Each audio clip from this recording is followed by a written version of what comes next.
Hey everybody, welcome along to your Trading Experts live and free. Our Trading Expert in the show today is one of our most popular guests, Ash Bill. Welcome along, Ash. How are things in Brighton and Hove today? They are all right, mate. They are all right. It's a bit cold here. We've had just a smattering of snow. Not too much to enjoy. Not enough to enjoy, but we managed to build a tiny little snowman 2 days ago, and it's survived because it's cold enough to keep it cold. But the rest of the country has been cold. It's been cold enough to actually settle, and some of my friends have been out sledging, but still Oh, okay. Bit it's, too cold for me. it's been a little while since the last time we had you on the show. I think since the last time we had you on the show, Brighton and Hove Albion have nearly made safety in the Premier League. Yeah, they're doing all right now. They are doing Unbeaten all in right. five, mate. That's ridiculous, right? They what? Sorry. Unbeaten in five. They beat Liverpool. Yeah, Oh, beat and Liverpool, beat Spurs. Tottenham. Yeah, didn't love that too much, did you? Actually, was it? Yeah, the beat. No, I did. Well, Tottenham are kind of done anyway. If Tottenham aren't going to do anything, I want Brighton to survive at least. I don't mind. I'd prefer Brighton to win those types of games. We were Mate, discussing whether I'd want Tottenham or Brighton to win if it was for play each Tottenham to win other. the Premier League, and I would want them to win the Prem. But if they're not going to do anything, then I want Brighton to stay up. They lost to us yesterday, Leicester. Nice. That'll be Tottenham, I imagine, because Brighton don't play till Sunday. No, Tottenham lost to Oh, Everton. FA Cup. Is it Yeah, FA FA Cup? Cup. Yeah, Yeah. yeah. Brighton did lose yesterday to Leicester. Look, we should talk some more football later, but what I thought I'd do was I'd start and set the scene a little bit. And look, we promoted the show a little bit differently. It's Chinese New Year. I think tonight's night of reunion dinner for a lot of families, or with the split arrangement in Singapore, we're not allowed more than 8 people in the house and not allowed to do that more than twice a day. I think Chinese New Year's been a little bit elongated.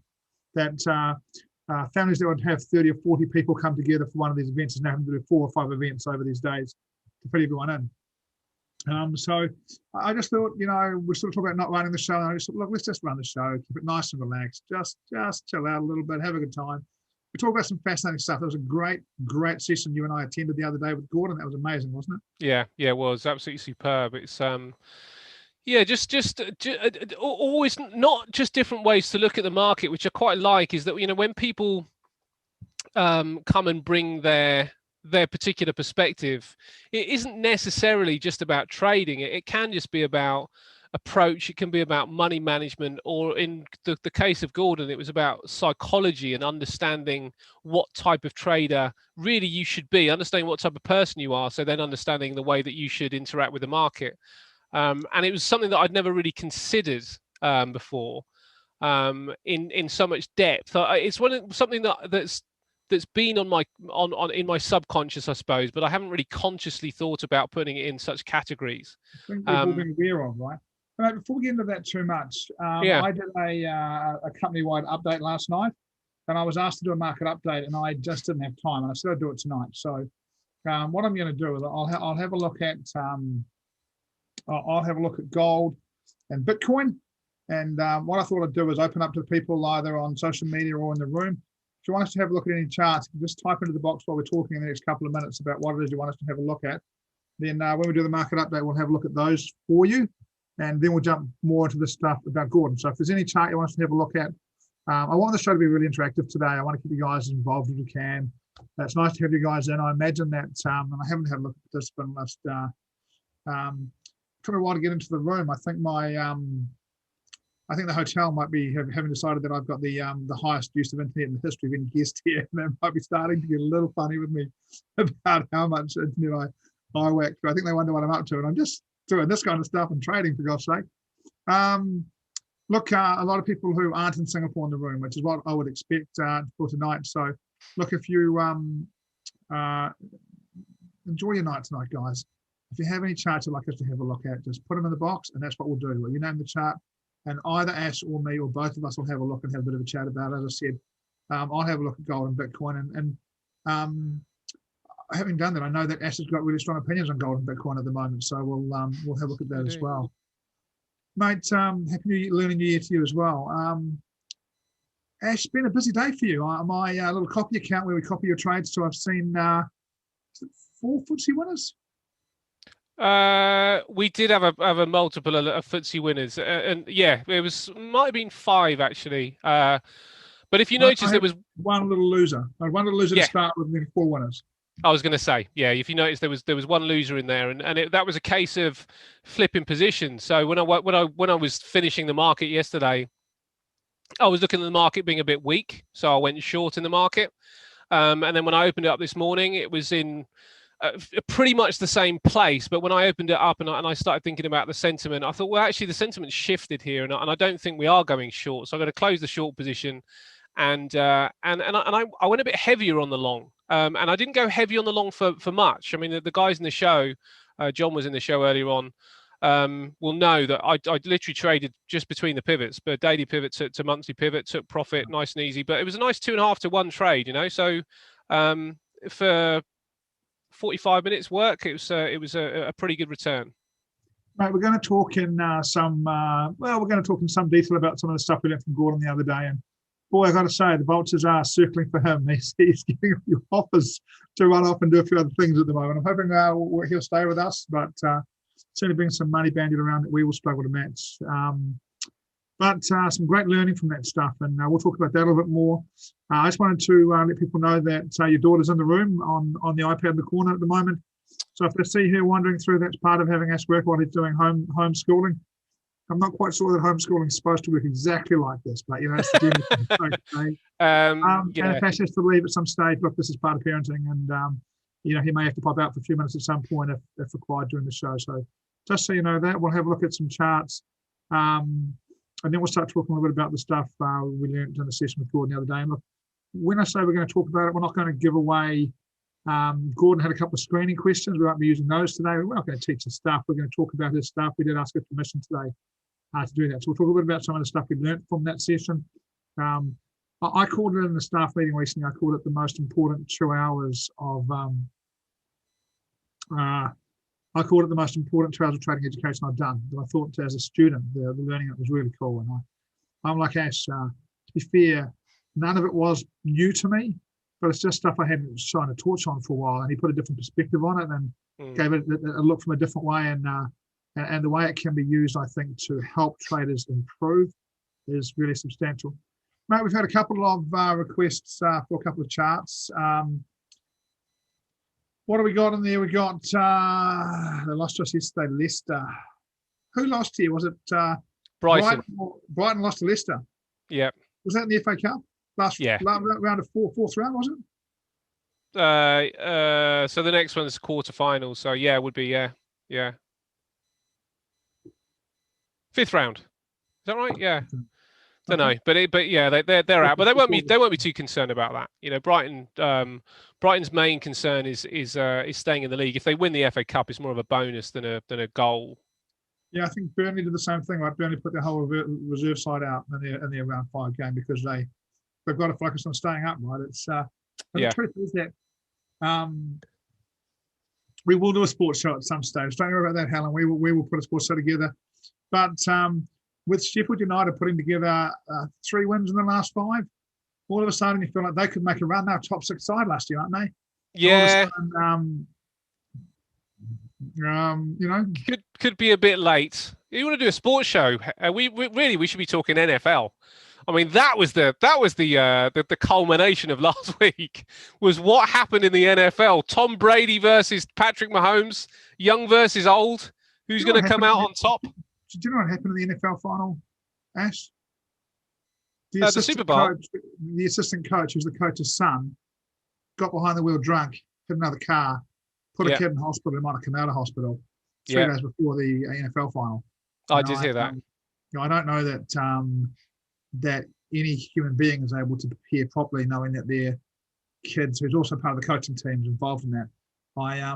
I just don't know that it's possible to prepare for any game of sport when you're talking about, kids' lives. It's a different world of seriousness. I mean, our football, our sports show is serious stuff. Thanks, Helen. Let's get on some charts, mate. I want to talk about some charts. Now again, guys, I'm going to show you a little account that I use for the copy stuff I do. So it's got a few trades that are mine, a few trades that aren't mine. I should get another account that I can use for this. Now,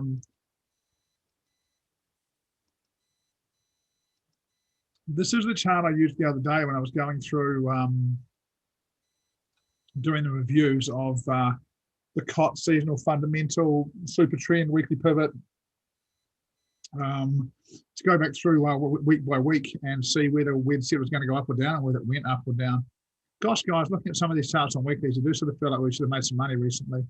I'm going to start off today. I'm going to have a bit of a look at this one because it's just good fun. Now you can see I've got a few different positions on here.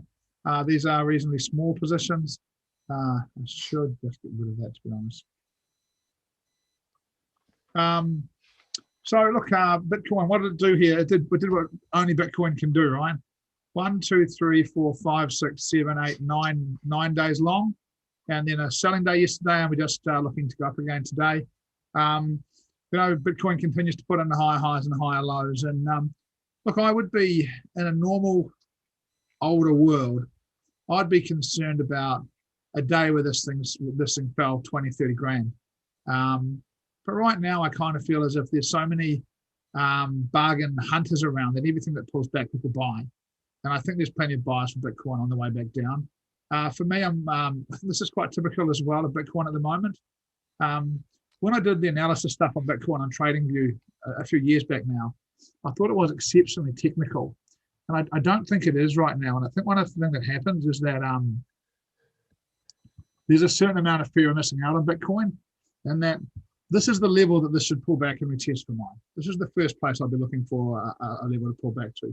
And right now it looks like it may not pull back there. I mean, it's not over because it's got half a green day or anything. But what I think happening at the moment is quite a lot of FOMO on Bitcoin, and that you're seeing gaps not quite closed, levels not quite hit. And I think it's because these aren't professional traders. These are retail, with due respect to them, quite naive retail people. And they're just getting in early, and they're just not prepared to miss out. So I think fear of missing out is having a pretty big play in Bitcoin. I'm sure you guys who watch my market analysis will know I called it to $20,000 for some time before it got there. And I think $50,000, I've been saying really since we got to $40,000 that $50,000 seems inevitable for me on Bitcoin. And I'm just looking to get some stop losses and some good positions and hold on. And, my basic philosophy on Bitcoin has been the same for some time, that in 10 years, it'll either be $0 or $1 million. And that I can't see in 10 years Bitcoin being 40 grand. I just can't see it happening. There'll be a lot of stuff changed for that to happen. So I'm prepared to hold some longs in this and just see what happens with them. I scale out all the time and I just add a little bit in. And really, I'd like a retest of 42 grand to scale back in. I had an order at 40,000 that 40,100 that got deleted by the broker in error. So I'm sort of missing another order on this on the way up. I'd like to have one. So if I got a decent pullback here, I would. But really, I'll be looking at 50 grand and taking a little bit more off. I would like to put a bit more on before that if I could. And I remain overall a crypto bull. Mr. Bull, are you a crypto bull? Yes, I am a crypto bull. I'm not a Bitcoin bull. I've got to be honest with you. I just this doesn't appeal to me. But cryptos, yes, and I suppose this is the thing about cryptos, isn't it? It just depends on how you choose to interact with them. And don't get me wrong, I completely agree with you. I think that Bitcoin ends up at, to my mind, a minimum of 100,000. That would be my first kind of target. And because I'm thinking of it that way, I'm thinking, okay, we're at nigh on 50. To get to 100 is 100% gain. My personal view is that there are other cryptocurrencies that are better value. And that's the only reason that I'm not trading Bitcoin, and I potentially never will, unless there was a really significant reverse from this point, where I liked the price patterns and I like the structure, then I don't think I will ever trade Bitcoin. I just think and as I say, it's a personal approach thing, but my personal approach is to look for something else that might still take advantage of the crypto move, but will go up more than 100% in the next 2 years, let's say. This is one of the personality things with you and me in trading, isn't it, Ash? That you're the detail guy and the big picture guy. I'm going to take the, I'm probably unlikely to spend the time to learn the Shukri stuff. Yeah. I'm probably to stay in Bitcoin because I think it's the bigger picture view. Yeah. And others will cut down into some of the altcoins and I think make more money than me, but they'll spend more time to do it. And this is you're more of a detail guy, more of a big picture guy. This tends to be our stuff in trading generally, right? Yeah, yeah, absolutely. Yeah, I mean, it's the other thing with it is that I think that, and I've said this on our show for a long time. I think there are certain markets that, in my opinion, you cannot afford to not be in. And if you talking about the big picture of this type of thing is cryptocurrencies. And in some respects, I'm not sure whether it matters what you choose. In some respects, there are some going to be absolute dogs, but if you choose Bitcoin or Ethereum or maybe Polkadot that Shukri really likes, some of these coins that as long as you get in, I don't think it matters that it comes down, because it's going to go, in my opinion, beyond this price at some point anyway. So with cryptos, I just think it's about how you can express the view that you believe on the whole that cryptos are going up. I can't do it with Bitcoin because it just doesn't, as you say, match my personality to be kind of like getting in at these particular levels. But I think that everybody needs to be in. I shouldn't really say that because it's unfair to kind of put pressure on people if they think they're not. But I think I need to have a crypto exposure, and if I don't have a crypto exposure, I'm going to feel less comfortable than if I bought at the wrong price. Look, the one of the things with Ash that I think is, I'll be interested to get your thoughts on this, but for mine, some of the smaller altcoins are providing astounding results. We had someone in Shukri's class on Sunday invest $200, and an hour later it was worth 12,000. They made 6,000% in 60 minutes, right? Yeah. And for mine, this is the thing about the smaller coins, right? Smaller coins, potentially bigger rewards, but also for mine, bigger risk. Yeah, I think the stuff on Bitcoin, there's enough volume in Bitcoin that it's likely to move more slowly than that kind of stuff. So upside more slowly, but also, you don't want to be the last guy into these altcoins because you will get hurt. I think that's still a long way away from you personally, but you don't want to be the last guy into some of these coins. Yeah, same with Bitcoin, isn't it? You don't want to be the last one into Bitcoin either. People are, and this is the thing. I won't sit on the sidelines with the view that I'm going to get in. Bitcoin just from a personal perspective just doesn't interest me. I can't think of one thing you want to be last at, Ash. And I think particularly in finance, isn't it right? If you want a simple life lesson for investing and trading, don't be the last one in. You know? Or first, to be fair. Yeah, I think that's also true. And this is why I talk a lot about, what do you do when the taxi driver tells you to buy gold? You sell gold, because by the time the taxi driver knows about it, he's likely to be one of the last people to know about it. And if he knows about it, it's finished. Well, so this is the thing, mate. I mean, this is where I struggle a bit with Bitcoin. Everybody's talking about Elon Musk buying $1.5 billion and saying, well, that's going to push the price up. But I'm like, well, everybody knows it. Everybody knows he's done it. So why would it push the price up? Surely that's enough to say that's a bit of a red flag, in my opinion, rather than a green light. When you say that, Ash, simple demand and supply says that when you reduce supply, price will go up. Yeah. And if he grabs 1.5 billion and holds it, there's less Bitcoin for other people to buy. And that would push the price up. So, and I think, again, these things are from mine. Both the sides of that are just intellectual discussions. We don't really know what goes on the back end of that. They're just some theories, and you can throw them around, and they're interesting. So we are buyers of crypto. We are buying based on our risk profiles to a large degree. We're aware that it's a risk asset, and I think one of the big differences we talked about then, Ash, I was going to say this, right, is that one of the things that's different, right, is when the taxi driver knows to buy gold, the truth is he's probably got no idea how to buy gold. Yeah. So the fact he knows how to buy gold doesn't really make any difference because he probably can't buy gold, right? Yeah. But he can buy Bitcoin. Yeah. So I feel like this will go longer. That when the stuff, everyone knows to buy Bitcoin, but everyone can buy Bitcoin. And that'll provide it petrol for a little while longer than it would say if gold was in the same situation. Yeah. Right, so we have a look at gold. Yeah, let's have a look at gold, because my opinion on gold is that I quite like the two of them as a partnership. I like Bitcoin and gold, or cryptocurrencies, I should say, and gold as a partnership.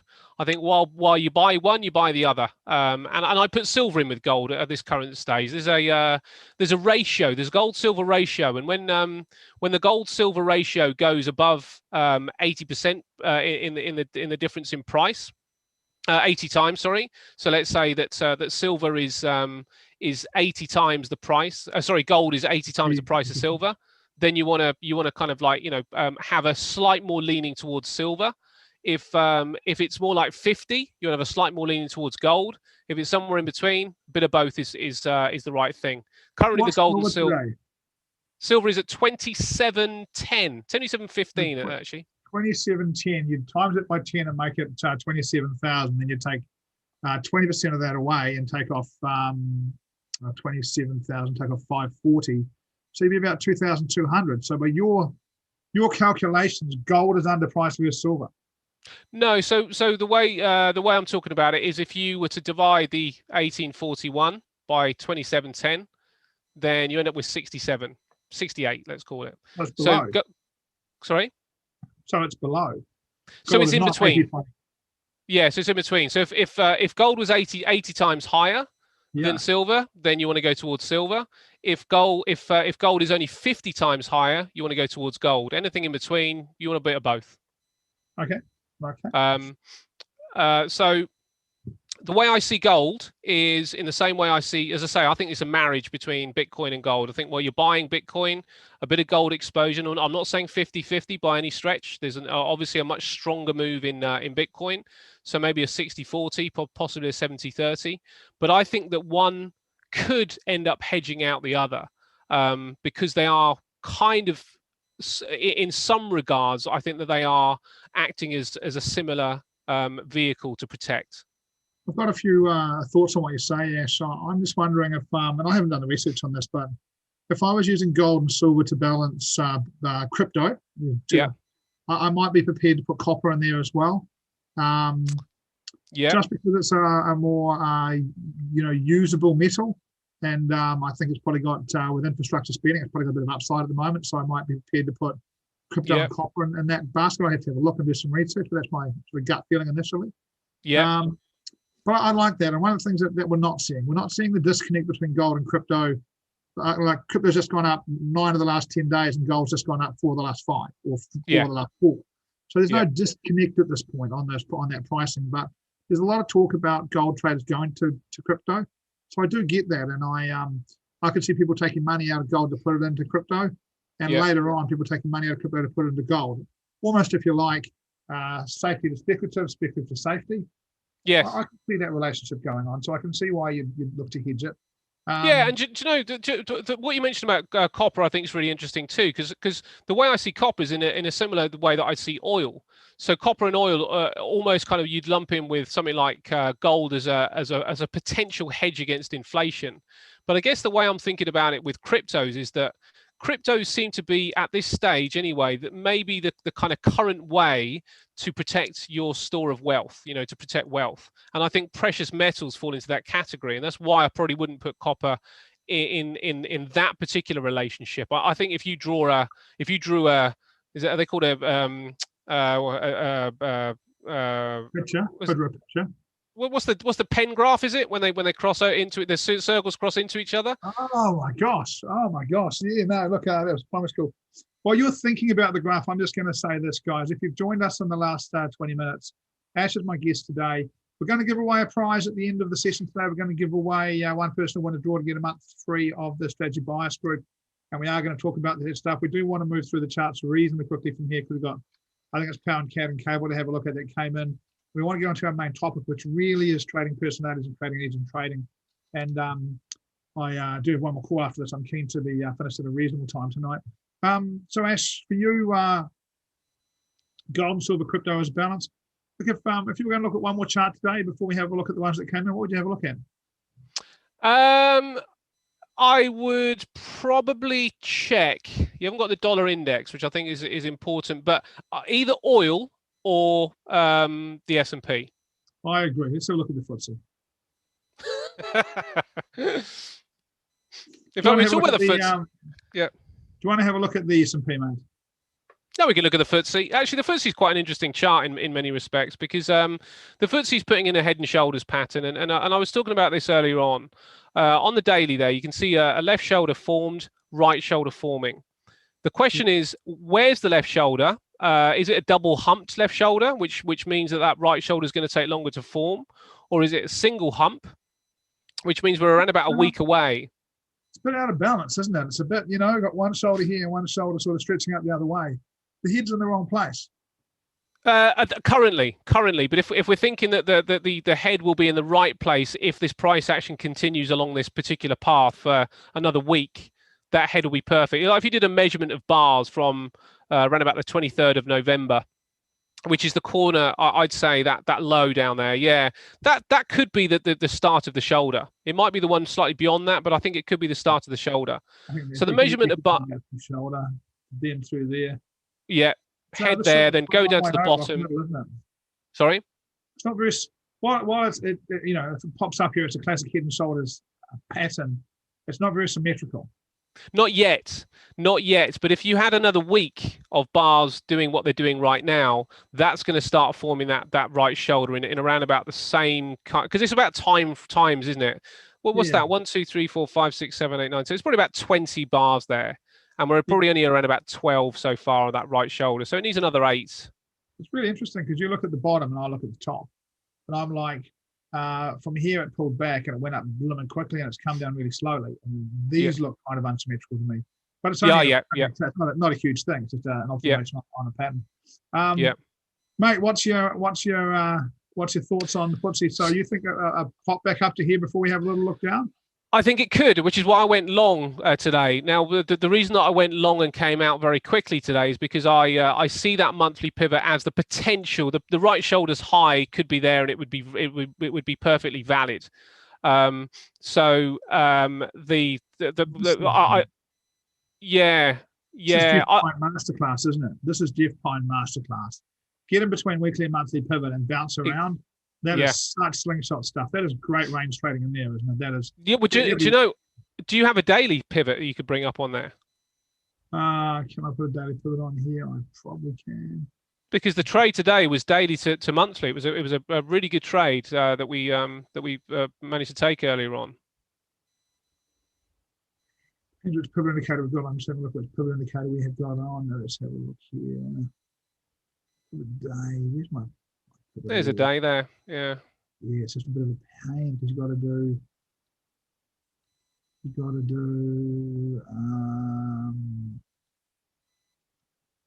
Shut those all down. Yeah, I haven't been on this indicator for a little while. I tell you, I like these charts. I surely have got a chart with all this on it. And this is the thing, we're about to talk about kind of personality types, and this is one of those that for any intraday traders, this was a perfect situation. If you don't mind going to the 5-minute chart, perfect situation. Work for my MT4. Look at that bounce. So we started out 8 o'clock, 10 o'clock MT4 time, just around about that daily pivot. 10 o'clock MT4 time. Yeah, which is 8 o'clock UK, which is the open. Yeah. So we start in that area at the daily pivot. You see the monthly pivot up there. That's quite a simple target. Stops. There was a 10 pip stop loss on it, and I came out just before the monthly pivot because I don't see an uptrend on the big picture. So it's just sort of like saying, okay, well, as this is pushing higher, let's see where we can get some profit, and it might still touch the monthly pivot, but is that zone? This is the thing, sometimes it's absolute and sometimes it's just a zone. And I was kind of aiming for a bit of a zone up there that it would come and come and give us. Do you want a little trading stat? I beg your pardon? Do you want a little trading stat? Yeah. When price hits the daily pivot early in the day, there's a 70% chance of it retesting. Oh, really? Yeah, so the touch is 70% or 67%, 70%. But if it comes in the first few hours of the trading day, I'm a bit concerned about this daily pivot, to be honest, because it shouldn't be there. I'm on a 5-minute chart, so it should be there, right? So it's still quite early, right? So, you get a nice touch early in the day and the chance of it coming away on an hourly chart, half-hour chart, separating like this and coming back and retesting. And look, it may well have just got held up here by a little something, but this area here is very common, and that nice sort of bounce away bar is also very common on the retest. Yeah. I'm surprised that's not another Jeff Pine special, because we used to do a bit of stuff on. We used to do a bit of time looking at the daily pivot and what was interacting with it. Mate, so this is but the story, if we think about the story of the FTSE, it's the same as the story in the S&P, which is why it would have been fine to look at either. But the story really is that things are just slowing down a little bit, and we're just heading towards the kind of seasonal period where markets come off a shade. And I think the way to trade the FTSE at this stage is to do it intraday, like we did today in the show, or allow it to come down a little bit and see if you can buy back in. Because I feel the same about the FTSE as I do about both gold and cryptocurrencies, that this stuff is going higher. I don't think there's anything to worry about with a big move to the downside. And I'm talking maybe a 10% move lower.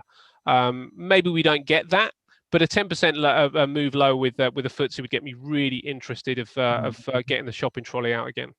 Sorry, mate. I was trying to get the pound CAD and the pound Aussie chart reading. I forgot you were using the chart, mate. Sorry.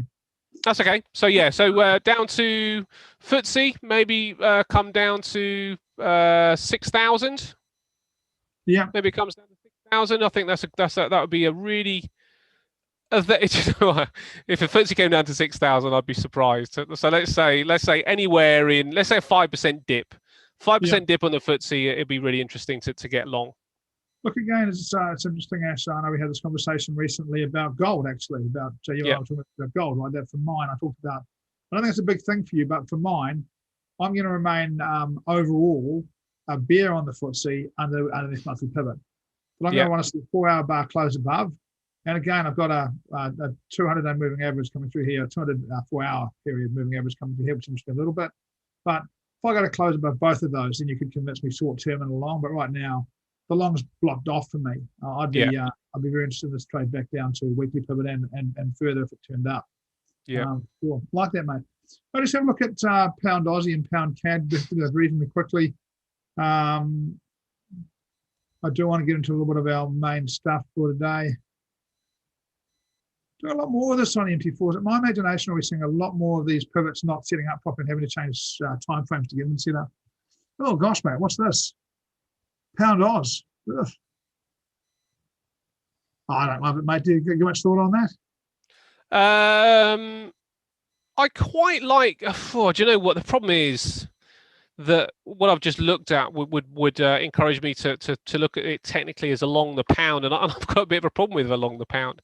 Looks to me like it may well be through the high from the 9th of October and maybe extrapolating down from that particular period to give a trend line. Looks like it's through a trend line to me, so could hold up at a monthly pivot, and anything above there.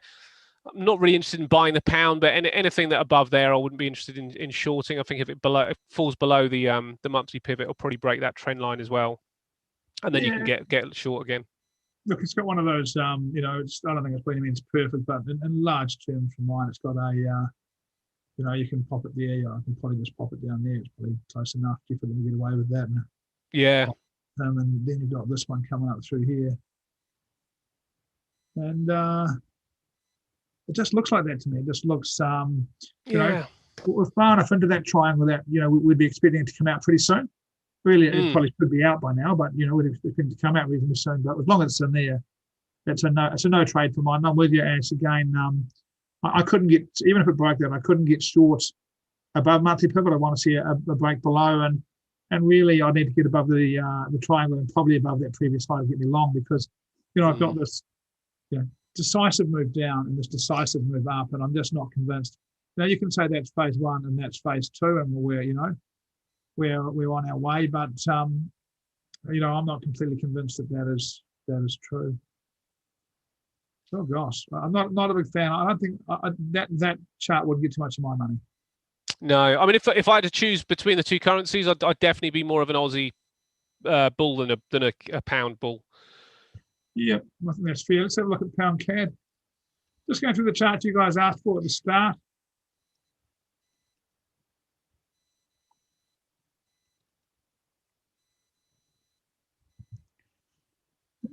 it's a bit more interesting to me than the other one, Ash. But It's right on resistance, though, isn't it? yeah,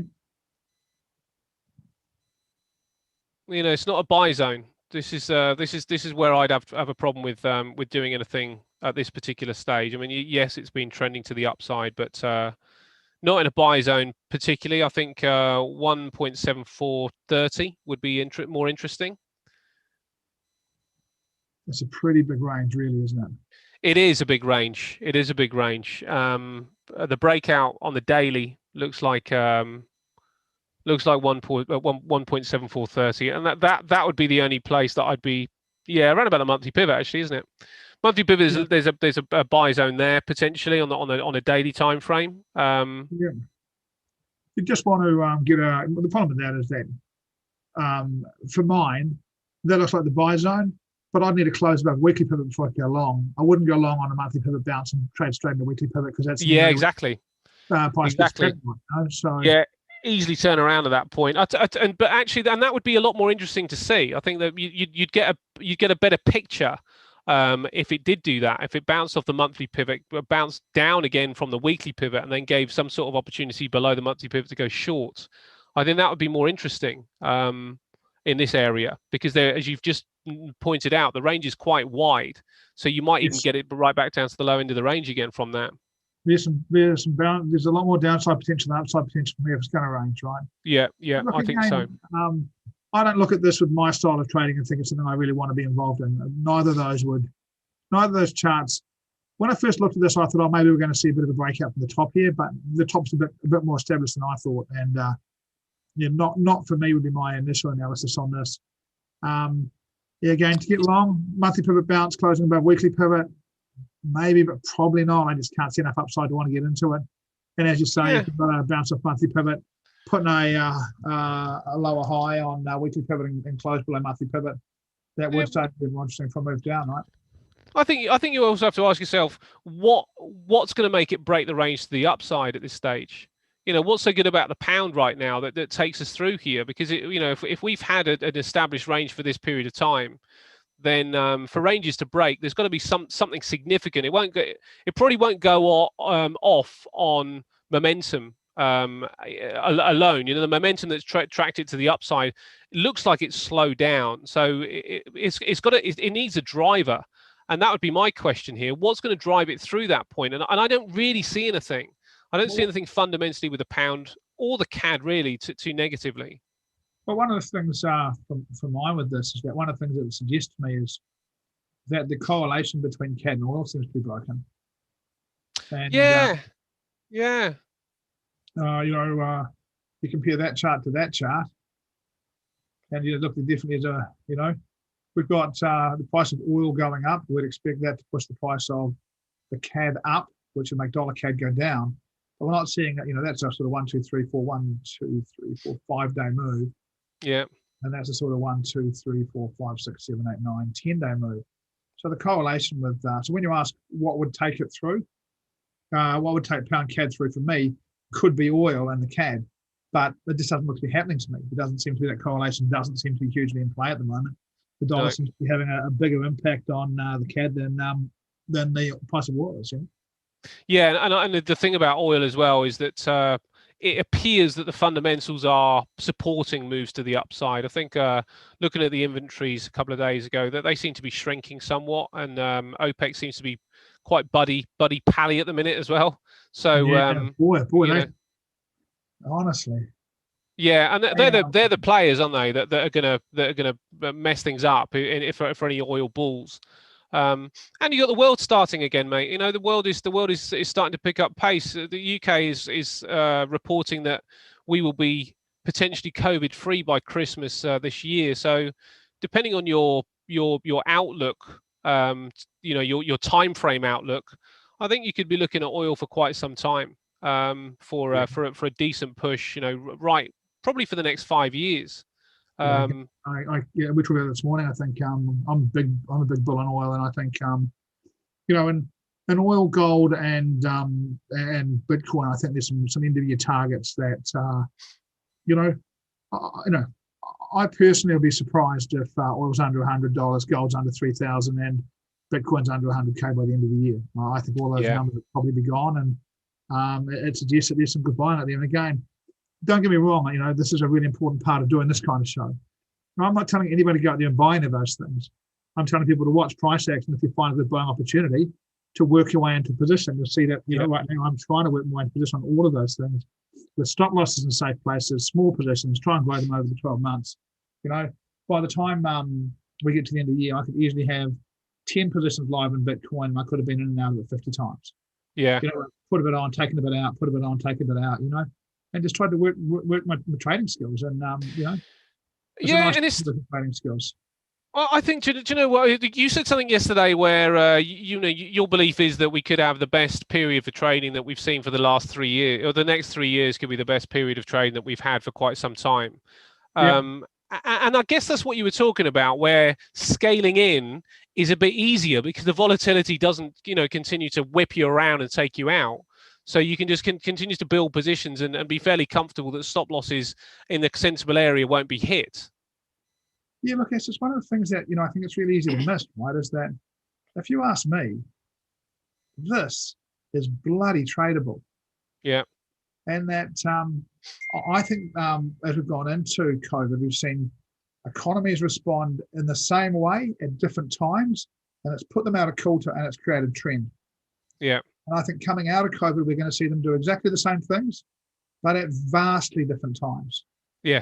There's debt to be paid off, and there's money printing to stop, and all this stuff has to happen. And we need every country, they won't say I want inflation at 5%, but they will say all of a sudden that inflation doesn't feature in their plans anymore, right? But they all want inflation back at high numbers, and they're going to push it back up. And right now, the US is winning the COVID battle to the bottom for the value of your currency, which is where you want to be in bad times. But the question will be, in good times, who comes out the quickest and revalues their currency, and how smooth that is. And I think we're in for 3 good years. I think we're in for 5 good years while we see these economies. I don't think you're going to see them come out a little bit here, a little bit there, a little bit there. I think you're going to see them come out, and the ones that are in front are going to stay in front for the period, and the ones that are behind are going to be behind for the period. I think we're going to see trend. And as a forex trader, that's what I want to see. And let me where'd we go? As we went from 137.04 to 110. So we went 2,700 pips, right? Mm-hmm. I think that area at the end of August to around about the start of November would be a tough period. I think there's 2 really clean things you could do there. Two really nice trends that you could play on, but those that period through August, I think, would have been quite tough. I get that, and we are traders. Look, mate, the position from here to here, there has been an ability to get short and stay short. Yes. And what we tend to see when we go back, if I don't know how far back my charts go on this, there's a lot of this stuff in recent forex, and there's certainly some decent moves here, but there's a lot of sideways stuff. And I just think we might be about to see some long-term moves and directional moves. Yeah. And, I'm very keen to, and I think we'll see the ones that are being badly affected by COVID go lower and come back out and go higher. And if they do that, we'll see longer and longer trends. I'm a big fan. But I don't get too far into this, because we're not here to talk about trends. We're here to talk about trading personalities. And one of the cool things about being part of a trading team, as we are, is that different members of our team sit through the same thing and they see different things, right?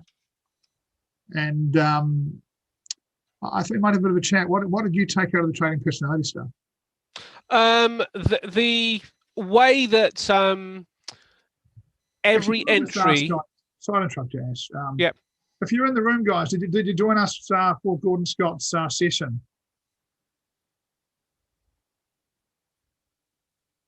The grey lines on my charts are the horizontal levels provided by the Trade Manager Market Scanner.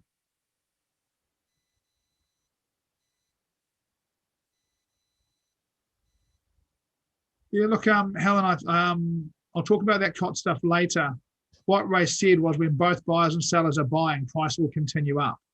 The fact that it's not that non-commercials, it's commercials both buying and selling, and the fact they were both pushing volume up was a good sign for price, according to Ray, the trend continuation.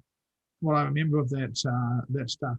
Look, guys, if you want to put any stuff, if you've been in that session with Gordon, if you want to put any stuff into the chat about it, if we go through it, if you want to add anything, put it in the chat box, and we will come back and add your comments. Ash, why don't you go first? What do you take out of the Gordon Scott stuff? Apart from that, he's a clever man. Oh, he's a very clever man. I mean, if we're sort of like specifically talking about the animals, the first thing that everybody needs to recognise is that it's not about the entry, but it's about the exit. And what that means is that what you aim for, the amount of percentage, whatever percentage you aim for, really dictates what kind of trader that you are, and that also should dictate what type of time frames that you're looking at. You know, if Paul was just talking about a chart with this this dollar CAD that went from the toppermost point to the lowest point. Now that does suggest that that's a trader that is looking for those longer term gains, and they would be looking for an exit, probably in an area around about here, possibly a little bit lower, down to the next white line, maybe. But when you look at a chart, understanding your exit, I think probably tells you a lot about understanding what you should be aiming for. It tells you a lot about what type of personality you are. That was one of the main things that really came out of it. And if you can understand your personality, then and you know what I find interesting about this, actually, mate? It's not about understanding your own personality. It's also understanding what personality you are going to take into the market on any specific day or any specific trade. Because I will trade every now and again, like you know, on a short-term basis. I don't know if we're allowed to mention the names of the animals, but I'll trade on a very. We are, okay. So I'll trade like a dragonfly, like I did today. You know, short in and out. I'm looking. Tell you what, how about if I draw some stuff? Yep. And you tell me what it is. Okay. If we're going to talk about this stuff, I think we probably need to talk about this stuff. I'm trying to get into whiteboard, and it seems to have gone off my list as it's. Got annotate, but I don't have whiteboard anymore. What happened to my whiteboard? Oh, okay. What on Zoom? Yeah. Might have changed. Okay. Well, I'll tell you what I'm going to do, Ash. I am going to just someone's put something in chat. Aha, you're drawing. Yep, I'm drawing. And why don't you bring up? Have you got Word, Microsoft Word, or something on your laptop? You could bring the screen up of that, and then you got a white background then. Yeah. Look. Yeah. Okay. So I need to share it, I imagine. And I've got to get this up again. Zoom's clumsy in this stuff, isn't it? Zoom, you guys can't see this, right? Can't see the white. No, can't see your Word. No. Can you drag it over? Here we go. There you go. Yeah. So what I'm going to do here is I'm going to. Yeah, you're going to need to select Zoom now to make sure you're drawing on the. Yeah. I'm now going to need to do what? So go back to Zoom pens. So you're on the Zoom pen rather than on Microsoft Word, because you don't want to use Microsoft Word. You just want the white background, didn't you? Yeah, but I'm in Zoom and I just tried to draw and nothing happened. Maybe click back onto Zoom rather than on. There we go. You see that? Okay. Yep. So what we're going to talk about now is that I've got a trade, and this is my entry, and this is my stop loss, and this is my risk, right? Now, depending, sorry, that's supposed to be an hour. Drawing, oh gosh, I'm drawing straight lines only.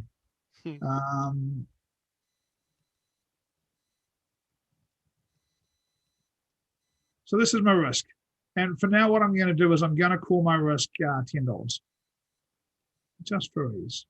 Okay. Now, we're going to talk now about this risk all the time, but we're going to talk about it in different ways. Now, if I'm a trader, Ash, who's looking to make less than 1-to-1, so I'm trying to make $5, risk 10, make $5. What does that mean for me as a trader?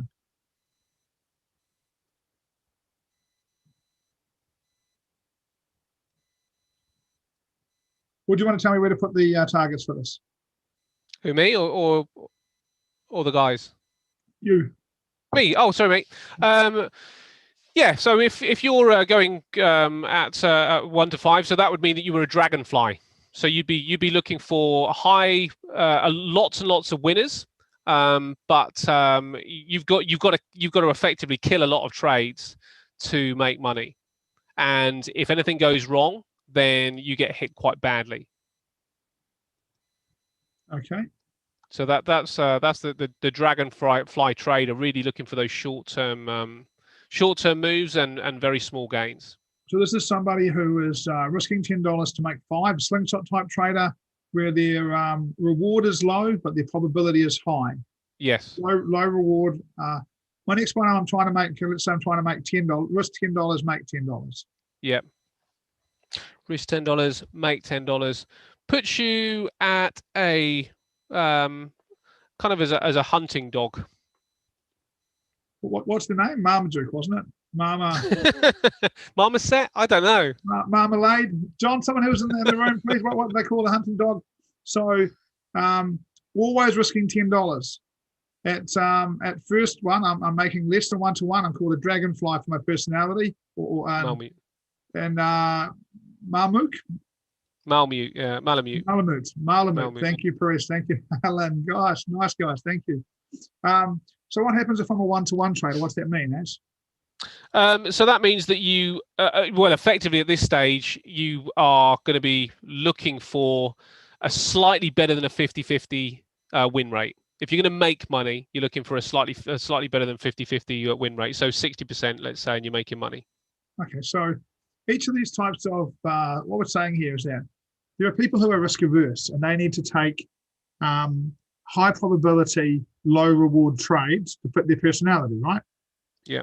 And there are people who are a little bit more risk open, and at 1 to 1 they're comfortable. But to make money, they've got to go at 2 different win percentages, right? Yeah. Largely, the lower your reward, the higher you have to make in profits to make it make sense, right? What's my next one, Ash? Next one's the Falcon. 30. Oh, the Falcon. What's the Falcon?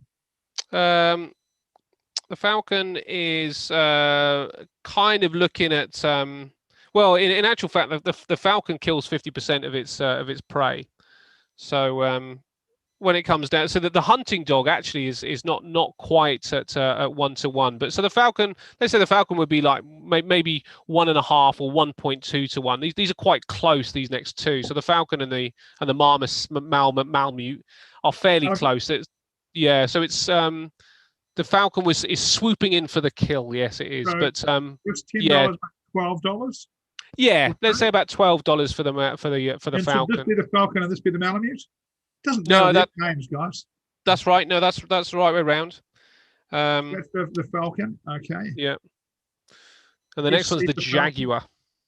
The Jaguar. Now, I'm going to say this: that in our group, the majority of people were Jaguars, and if the Jaguar is $10, he's trying to make what? They're trying to make 2 to 1 and better. Yeah, $25, right? Yeah. Now, if every time you trade, you risk $10, you make 25. 1,000 lol.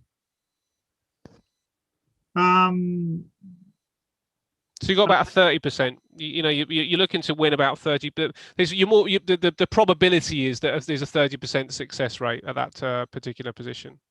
Oh, and what was it called again? This was the leopard. That's the Jaguar. The Jag. Yeah. The Jags. There we go, mate.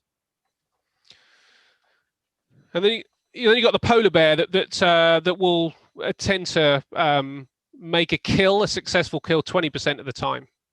So if he's risking $10 as a trader, this guy's trying to make 50, 70, 100. What's he trying to make? Well, if he's gonna only win 20% of the time, you're probably okay to sort of like say anything north of 40. So you're looking at 4 to 1. Okay, 5 to 1s. Okay. Yeah, it is that kind of. I'd say on average it will be about the 5 to 1, 6 to 1 range. So yeah, that's about right. PB on this occasion stands for Polar Bear, not Paul Botterill.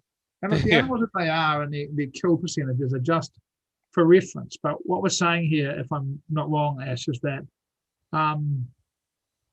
if we can understand our personality, polar bear sometimes gets nothing. Well, 80% of the time, the polar bear loses. Yes. In fact, quite probably in reality, the polar bear loses a bit more than that. But when they win, they make really good money. And this is the thing, right? That when people go around and they tell you that you're going to make 5 to 1, 70% of the time, that is a lie. Yes. That doesn't exist. That's not real.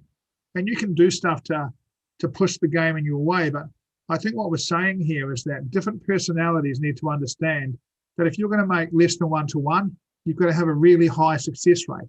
If you're going to make 1 to 1, you need to go at better than 50%, about 53, 54% by the time you get spreads taken care of. If you're going in at about, $12 for your 10, about 20% profit, I can't tell you exactly what the number is on that, but it's, probably you've got to win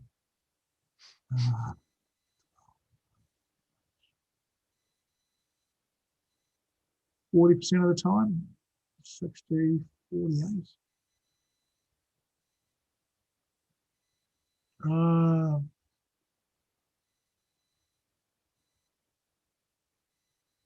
About 50, better than 60% of the time, I think. If you're going to go at 2.5, 3 to 1, you've probably got to win 35% of the time. And if you're going to win $50, 5 to 1, you probably need to win about 20% of the time or more. Yep. And that, do you want to go on from here? Let me talk a little bit more about the next part. Well, I was just going to say that if you recognize that means that you have to have the psychological acceptance that if you are looking for 5 to 1 plus, you will have to accept that the majority of trades you will lose, and you need to examine yourself and say, can I handle that? Can I handle the fact that I'm going to lose most of my trades because I'm really looking for the big one? Because if you can't, you don't really fall into the polar bear category, and you shouldn't be trying to trade like a polar bear. You shouldn't be trying to trade these 5 to 6 to 1 winners. You need to start coming down the rungs a little bit. If you don't like the fact that you've got to win 90% of the time, which is quite intensive, if you're trading like the dragonfly, then you've got to push yourself somewhere else, and whether that is the marmoset or whether it is the falcon, possibly, or the jaguar. Just understanding where you are just means that you can start to accept the amount of losers that you can take, because that the way you trade does result in 3 to 1 winners. If that is the approach that you're taking. Yeah, and I think part of this is about understanding your personality is that. Yeah. Let's say that I'm a polar bear and that Jeff's dragonfly. Then if we try and get Jeff to take 5 to 1 winners, he won't be able to manage them. Yeah. He just won't be able to sit in those trades that long. And if you try and get me to take profits early and win at 90% of the time, I'll just become really unsettled really quickly, because the polar bear doesn't want to trade like that, and the dragonfly doesn't want to trade like that. And one of the things about these things is that Malamute, not marmoset, doesn't really matter. We're just making stuff up. How don't we just have them tell them? All right, we don't mind if it's right, or it doesn't matter what they are. So one of the things that I want to say about it is that one of the points for mine is that all of these things are the same. That it's not that there's a better way of trading. And what you'll find, I think, is that if you're a Malamite, then trading it around 1 to 1 will make sense to you, and doing it will be comfortable to you, and you'll think it's the right way. And if you're a jaguar, then trading it sort of 2.5, 3 to 1 will make sense to you, and you'll feel comfortable doing it, and you'll think it's the right one. And each of us thinks that the one we do is the right one, but it's not about being a right one. It's about understanding which one suits you the best. And if you can do that, you can trade inside your personality. So let's take the polar bear and the dragonfly. If you take the polar bear and ask him to trade low reward, high probability, it won't emotionally work for him. He'll be uncomfortable. But if you can get the polar bear to trade high reward, low probability, it will make sense to him, and he'll feel comfortable doing it. And part of this is just about understanding who you are and trading in the way that suits that. Correct so far, Ash? Happy with this? Yeah, I think you're absolutely right. And the other thing that I think is quite interesting as well is that the market actually gives you an opportunity, depending on your personality, at different times. So it might be that the market is highly volatile, and if you can recognize volatility, then the dragonfly is going to do really well in an environment like that. But in low volatility, the kind of trader that looks for that longer term kill is in really good shape. And probably doesn't want to be entering trades when the market's really volatile, because you're probably going to get taken out of a lot of trades before you get one right. So I think understanding the market and what environment the market currently is in and what land it's currently is in also allows you to kind of make decisions of whether you should be trading or not, given your personality type. Yeah, I agree with that, Ash. This brought me to a really interesting place around reviewing stuff, and it was for me. I don't know if it's interesting for anyone else, but it was for me. And look, so it's not about one of these being better than another. It's about one of these being right for you, and that if you find the one that's right for you, you'll inherently feel comfortable doing it, and you'll be able to do it more consistently. So if you're trying to be something you're not, it's like every part of life, right? If you're trying to be something you're not, it doesn't work long term. You can try and battle, but eventually you'll be who you are. And if you can find who you are as a trader and stay in that, that you'll feel more comfortable. Now, I think you and I took some different stuff out of the next part, but I'm going to try and explain it, then have you add another variation to it, right? Mm-hmm. So one of the things that Gordon asked us to accept was that the market was random. And for me, mindsets are things that you can, as a sports coach, mindsets are things you can try on, you don't have to own them.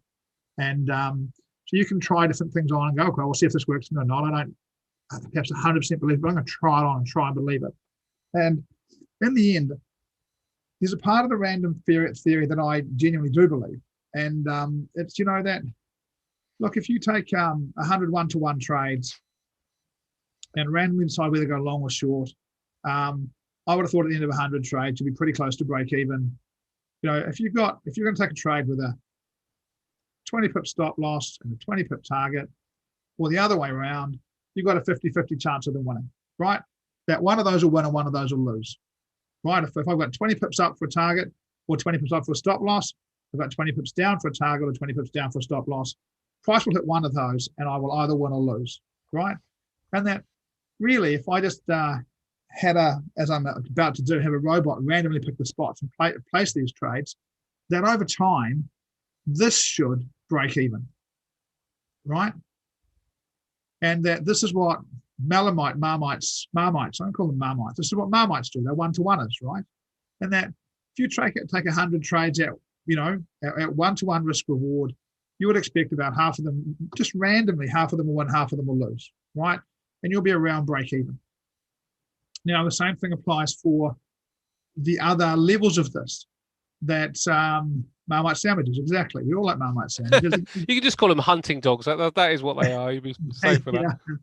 Marmite sandwiches give me gout, though. It doesn't matter whether you are, if you take 100 trades and you're looking for 5-to-1, then random market theory says that, look, okay, well, you'll lose 5 times as many times as you win. At the end of 100 trades, you'll be at about break even. So if you believe in random markets and you can find a set reward to risk to trade at, you should be able to get, just by randomly trading, to around break even, less spreads. Now, spreads make you a loser. Don't get me wrong. I'm not telling you this is the way to trade to make money. But what it really interests me in is the next part. If you can trade your personality and have random market get you to break even, then our only job as traders is to identify edges. What can take this? So if I can randomly take this at 50-50, then how do I get to take it at 51.49, 52.48? How do I find an edge in the market? And if you can do that, if you can understand that's all our job is, that markets are random, and what we've got to do is work out how to make them unrandom and find a small edge. And if we do, we can monetize that edge. And for me, this is the magic of what Gordon did. That's trading. That's all trading's ever been for mine. Can I find an edge? And if I can I multiply it often enough? And if I find an edge that gives me 52% probability, 42%, 48% loss. If I find that edge, then I've got two choices. I can trade that edge relentlessly and make money, or I can fart around in the market and go back to 50-50 chance with the spread taking my money away. So I can either take my edge and trade that way and win, or I can not trade my edge and I can lose. And I think that trading in its simplest comes down to exactly this. Accept that the markets are random, that you've got, if you're trading at 1-to-1, you've got a 50% chance of winning and a 50% chance of losing. And your job is to try and get that probability to 53-47, 54-46, and then implement it ruthlessly. And if you can do that, you are a profitable trader. And our mission as traders is to get into this area here and go, well, if this is the norm where I'm risking 1 and making 5, and that over time this is going to give me the numbers to break me even. If I could get to the point where when I'm winning 5.2 times and I'm losing 0.8, that'll make a massive difference. And all I've got to do is find that little bit of edge and trust the numbers, and I'll be a profitable trader. Yeah. Helen, I think that I'm a Jaguar, and I've definitely got some polar bear tendencies in the long-term stuff. I'm not in long-term stuff for 1-to-1. I'm not interested in putting 1,000 pip stop loss on, to take 1-to-1. I'm prepared to get in, looking for big returns and prepared to lose. I'd rather lose 5 times trying to get into a big winner than not get in. What are you, Ash? Do you know, mate? I would change depending on what I'm trading. I know that sounds a bit possibly of a cop-out, but with a FTSE, for example, I wouldn't want to be in it for very long. I'd be happy to aim for the FTSE for sometimes less than 1-to-1, sometimes more than 2-to-1. It really does depend on what I can see. But there are other things that I will like with gold, for example, and I've got trades that, in fact, I've got one FTSE trade that I've been in since last November that's up 1,000 points, and something like that is a bit of a polar bear move. But I will also interact with the market on a daily basis, so just aiming for a few, 2 or 3 different things. So it depends on what I can see, but I'm not a dragonfly, because I don't like things. I don't like to trade lots and lots and lots trying to make small bits. I want to make at least, probably on average, I want to make at least an even break with a FTSE. So it's probably between the hunting dog and a Jaguar polar bear sort of thing, depending on what I'm trading and what I'm looking to hold, what I believe in. I've got you as a Malamite. Yeah, with the FTSE I am, with trading I am. But you know what? There's things that I'm holding that I've been holding since last year, and I'm just ignoring them. So it depends. I wonder if this breaks the line between trading and investing. Yes, I think it does. So if you're trading with an intent to get in and get out, what you are is more interesting. And the same thing perhaps with some of these positions I'm talking about, the longer term stuff. They are longer term positions, and when I'm trading, look, I'm going to tell you this, right? That I don't think it's going to help anyone learning to trade to believe that they're a variation on these. I think that if you're learning to trade, what you need to do is look at your one of these and commit to that for a period of time. Finding ways to allow yourself to do whatever you please is probably not the most powerful way of becoming a trader. I think you're better to take one of these and go, actually, I think I'm this. I'm going to commit to it for 3 months. I'm just going to trade on 1-to-1. That's it. That's all I'm going to do. I agree with you. I'm going to trade at mate, that's all I'm going to do. And see how that works. And you'll know at the end of 3 months whether you are or not. Whereas if you keep doing multiple things, we'll say you're multiple things. Yeah, I agree with you. And I think it's also because you're right. As I trade, I am much more of a hunting dog. So if as long as I recognize that when I open up a FTSE chart, I know I'm not aiming for a lot. If I start to go, well, I'm a polar bear, well, I'm a bit this, then I'll be aiming too high. But if I can sort of see that there is somewhere and it's all about the exit. If I can see that my target is achievable, then really it's about at that point it's making sure I pounce at the right time to really sort of, and that's where the edge comes in, doesn't it? So I am really a hunting dog because I'm looking for that kind of short-term thing, but I'm trying to get more success as a hunting dog by, rather than just grabbing one rabbit or whatever it is they catch, I catch three at the same time, by getting a better price point. That's the, as price pulls back. But one thing I thought was interesting about what you were just saying about the randomness, and this is where almost an edge starts coming into play. I was talking earlier about, if you are a short-term trader, let's say that you're an intraday trader, you would do a lot worse than looking at the monthly trend and saying the monthly trend is up, so I'm only going to look for positions to the upside. So let's take the FTSE as an example. FTSE's on its way up on a monthly chart, so we're only going to look for longs. Now, the second part of it is that I'm only going to trade at 8 o'clock in the morning when the market opens. I'm going to put a 10 pip stop loss in, and I'm going to look for long at 10 pips. And then over that period of time, then you see if you've got an edge. Well, what's happened over 3 months? Have you won or have you lost, or are you somewhere in the middle? Because maybe the edge is the fact that you're trading actually the longer term time frame. And when you say that, Ash, if you win, then you've identified the trend correctly and you've got an edge. And if you don't win, you've identified the trend incorrectly and you don't have an edge. And that's good to know as well. So I think that's really worth doing, that kind of stuff, Ash. I think if you did that every day. Look, I'm going to try to challenge you guys. I'm going to challenge you guys to give yourselves 3 months where in every strategy you trade with the same reward to risk. Every strategy you trade, I don't care what the rules are, just change them and trade it at this. And look, can you turn the slingshot into polar bear strategy? You almost certainly can.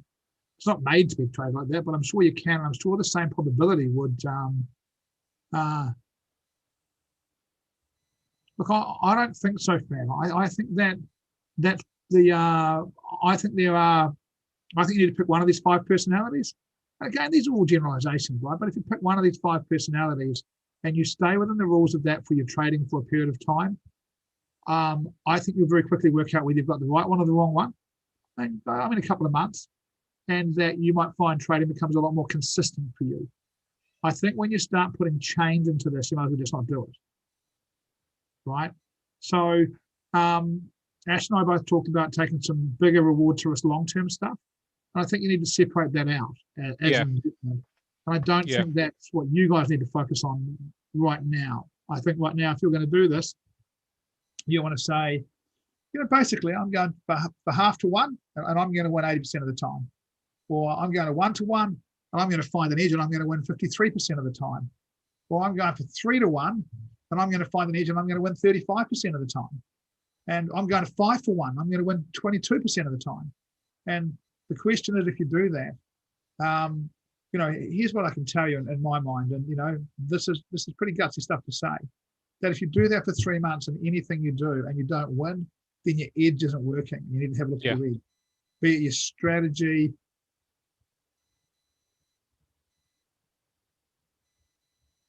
Anyway, it's interesting. This is my experience of education, right?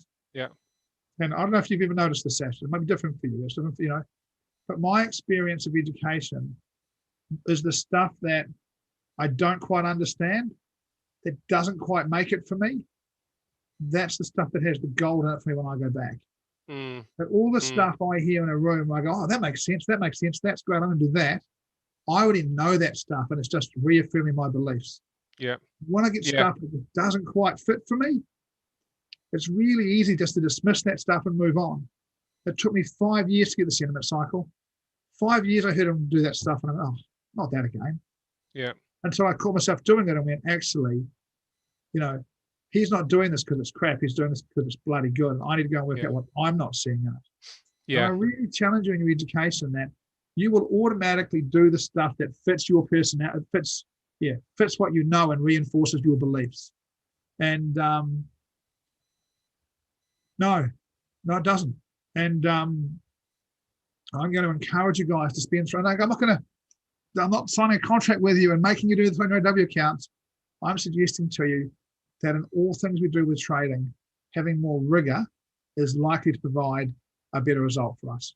Yeah. Being more fixed and the desire to want to do everything. And, we teach a lot of different strategies, and that's to give you a chance to find the one of these that fits you, right? Different strategies have got different things, but pick one, 3 months, stay in your personality. And look, take the wave rider strategy, right?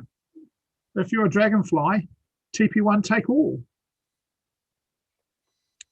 In fact, probably on the wave rider, if you're a dragonfly or a marmite, TP1 take all. If you're a polar bear, no TP1 and just trail. If you're a falcon or a jaguar, you're probably looking to trade the strategy pretty similar. Though I think probably with a falcon, you're looking to get stop loss to break even at TP1. And with a jaguar, you're probably not looking to get TP1 to break even at TP1. So you can take those strategies and change some rules and apply them consistently. And this is the thing, right? I just gave you 4 different ways of trading the wave rider, right? TP1 take all, TP1 move stop loss to break even, TP1 leave the stop loss where it is, and only trail, no TP2, nothing else, just trail all the way, right? Now, if you pick one of those things, you'll learn something. And if you pick 4 of those options, you'll create a mist and you won't learn anything. That's how it works. So I really encourage you guys to specialize down in something and give it 3 months. And look, we're just at the right time of year, right? There's no US election coming. There's no end of year coming. There's into some financial years coming in the end of March in some countries, but it's not a massive thing. There's nothing massive happening in the next 3 months that should cause, even if they impeach Donald Trump, doesn't matter. So I would encourage you to have 3 months just to see what you can do. Ash, you got any more on it? Yeah, do you know what? One other thing I was just thinking is that knowing what animal you are not only starts to set how much you're aiming for, but it also tells you not to be disappointed if you get stopped out a lot if you're a polar bear, and it also tells you not to be disappointed if you've decided that you are a hunting dog and you've got your 1-to-1 and then the trade ends up going 5-to-1. Because that's not your personality. So you have to be happy that you're managing to find all of these trades that continue to go at even money. And then the challenge isn't to try and get more out of those trades by letting them run. The challenge is to make sure you find more of the good ones that can get to at least 1-to-1. So making sure you close your trade when you're meant to close the trade. I think that's the other key with it. It's a great point, isn't it, Ash? That what we're doing here is you're saying, well, if I'm going to take 1-to-1, then what I've got to do is I've got to find an edge and I've got to get 53 winners and 47 losers, right? Yes. And if I can get 55 winners and 45 losers, it starts to make a big difference. And boy, if I can get an edge and get 58 winners and 42 losers. So what we then start to look at is our trading decisions as opposed to our money management decisions. Yes. And money management's really important, but if you can find that edge, look, this is how trading works for me in my belief. You'll find an edge. And when you find an edge in trading, that edge will make you more money than anything else you do in your life over the next 40 years. Yeah. If you can identify that edge that works for you. Look, Thad, it's one of the things look, it's a really great thought, right? At this point, I feel taking profits is something I really need to work on.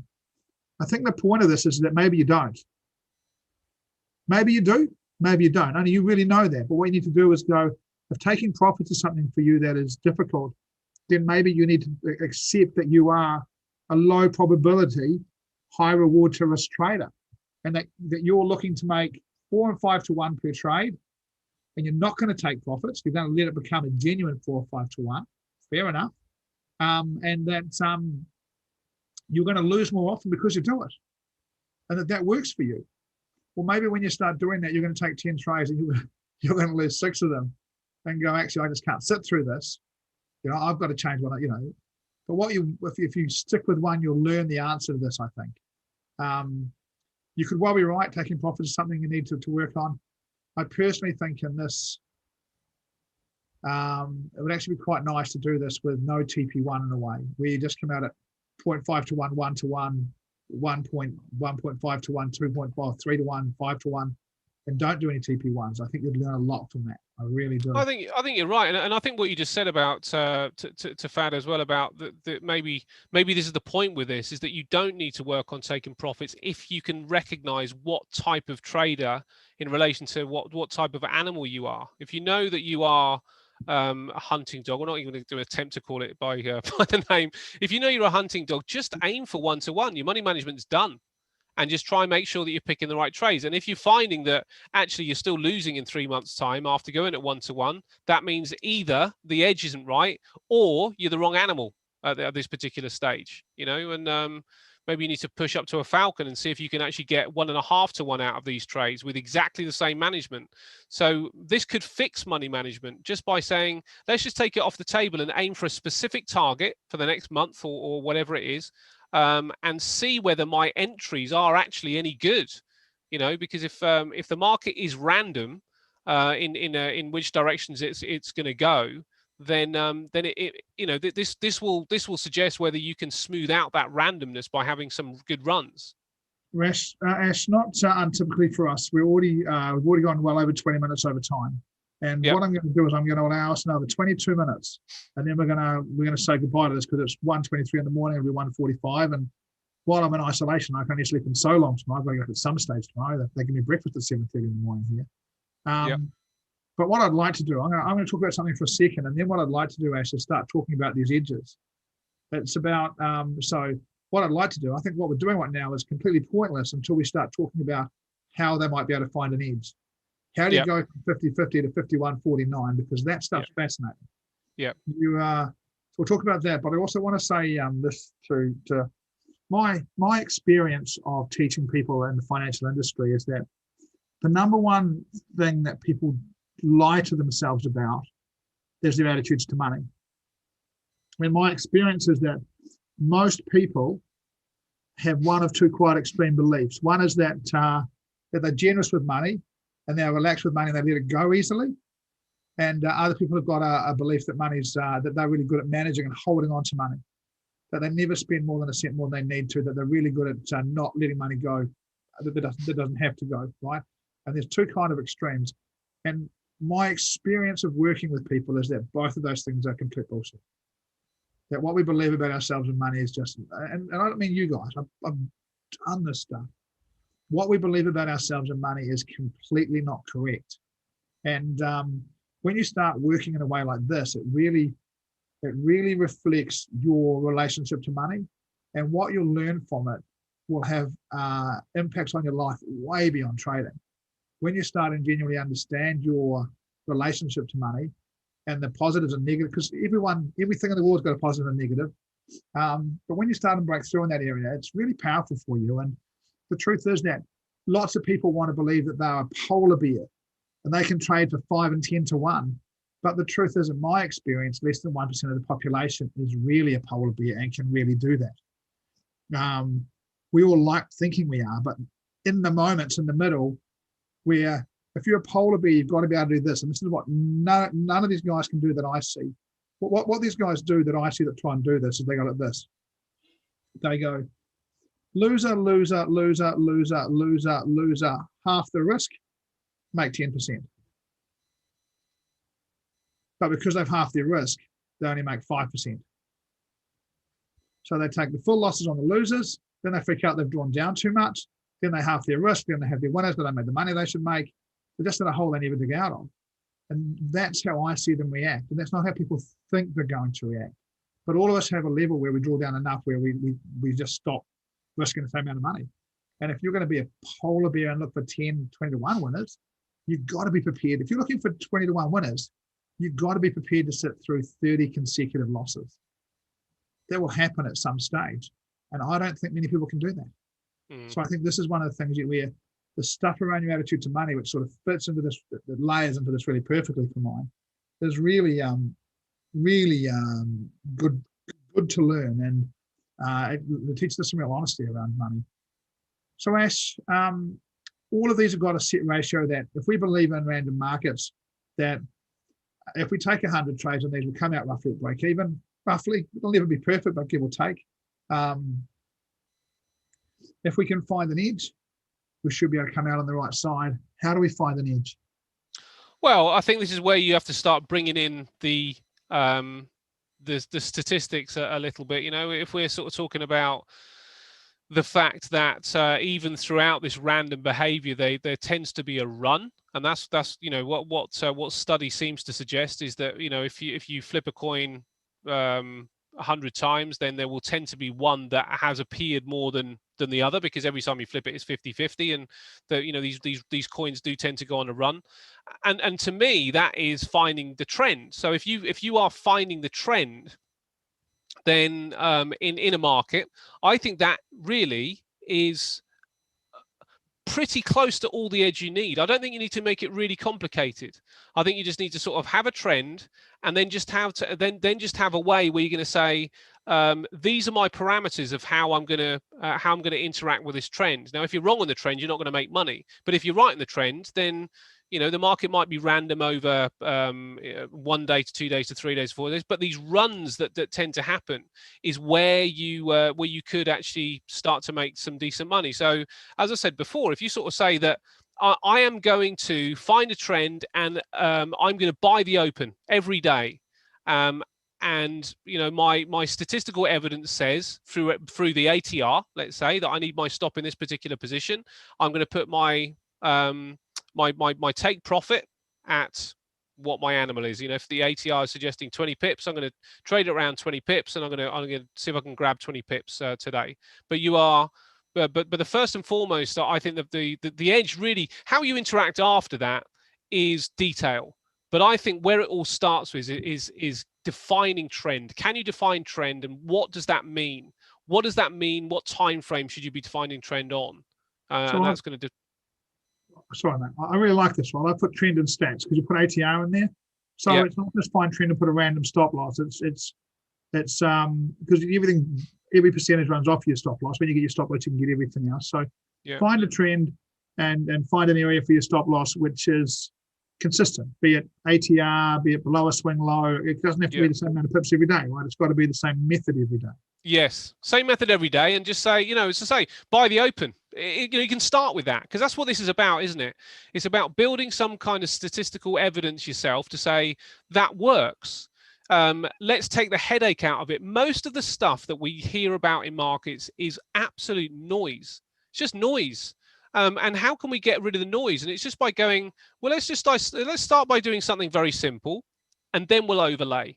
You know, then can we improve that from 53% to a 54% by adding the moving averages? And then, sorry, mate, I don't want to keep cutting you off. Keep going, and I'll come in a bit later. No, that was pretty much it, man. And I was just going to start listing things that you could start to add, but after you've done the statistical evidence on something really rule-based and really simply rule-based, you know, I'm going to buy the open with a ATR stop loss on a trending market off the monthly chart, and I'm going to trade it like in 5 different ways. And that'd be the way to do it, wouldn't it? I'm going to trade it like a dragonfly. I'm going to trade it like a hunting dog. I'm going to trade it like a jaguar. I'm going to trade it like a polar bear, and see which one over the course of 3 months actually makes the money. I don't think it'll work, Ash. I think it'll destroy your psychology. Won't stand up to trading all those different ways. I don't think you'd want to do it with money. You know, if you were really going out to find this thing, you know, what works, you'd want to do it scientifically and mathematically. Let me ask you a couple of questions, Ash. Where does our COT, our seasonal, our fundamental, where does that stuff come into this? After you've done the first,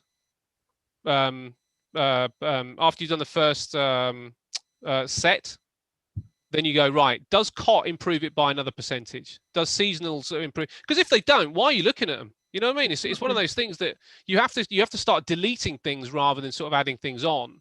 And you almost want to prove the theory that things don't work, because if you can prove they don't work, then you know you don't need them.